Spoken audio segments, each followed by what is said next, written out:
তেলে ভাজা আমাদের খুব প্রিয়, তাই তেলে ভাজা নানা রকম জিনিস আমরা খেয়েই থাকি।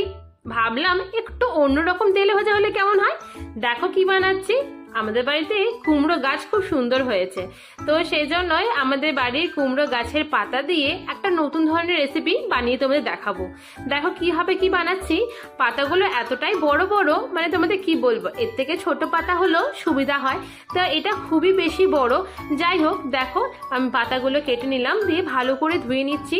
তো ওখানে বাইরে খুব অল্প জলে ধোয়া হয়েছিল, সেজন্য ভাবলাম না ভালো করে আরেকবার ধুয়ে নিই, কেন যতবার ধোবে ততই ভালো, এটা যাতে তোমার কোনো নোংরা কোনো রকম কিছু পোকা মাকড় না থাকে সেই দেখে শুনেই তোমরা নেবে পাতাটা। তো কুমড়ো পাতা তো শাক এমনি সবাই খেয়ে থাকি, তো ভাবলাম এই ধরনের একটা রেসিপি করলে কেমন লাগে, একবার ট্রাই তো করি, তারপরে বলবো তোমাদের কেমন লাগছে। দেখলাম জিনিসটা খেতে খারাপ হয়নি, জিনিসটা ভালোই হয়েছে, তবে পাতাটা একটু ভালো করে সেদ্ধ করতে হবে। দেখো প্রথমে ধুয়ে নিয়ে ডাঁটিগুলো ভালো রকম কেটে নিচ্ছি। ডাঁটিগুলো অবশ্যই তোমরা কেটে নেবে। ছোট পাতা হলে ভালোই হয়, কিন্তু বাড়ির গাছটায় অনেক বড় বড় পাতা, তাই বড় পাতাগুলো নিতে হলো আমাকে।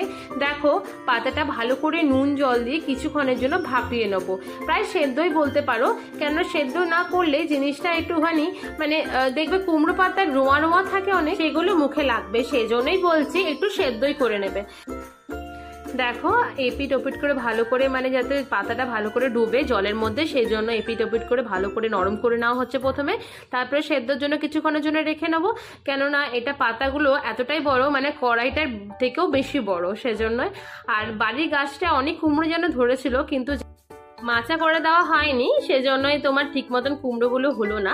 যাই হোক, দেখতে ভালো লাগছিল এই আর কি। দেখো পাতাগুলো প্রায় সেদ্ধ হয়ে গেল আমার, এরকম ভাবে সেদ্ধ করে নেবে, অবশ্যই বারবার করে বলছি সেদ্ধ করে নেবে পাতাগুলো।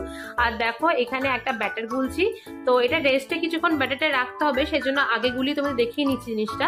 কিছু 2 চামচের মতন বেসন দিয়েছি, আর 2 চামচের মতন সুজি দিয়েছি, সামান্য পরিমাণে হলুদ দিয়েছি, লঙ্কা গুঁড়ো, অবশ্যই লঙ্কা গুঁড়ো, এটা কিন্তু কাশ্মীরি রেড মির্চ নয়, দিয়ে ভালো করে, আর সামান্য পরিমাণে অবশ্যই নুন দিয়ে ভালো করে এর ব্যাটারটা বানিয়ে নিচ্ছি।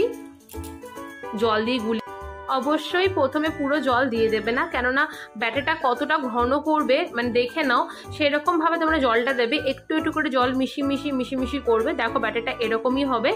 এরপর কিছু পেঁয়াজ কুচিয়ে নিয়েছি, আর কিছু রসুন ছাড়িয়ে নিয়েছি, এবার কুচিয়ে নেবো ভালো করে রসুনটা,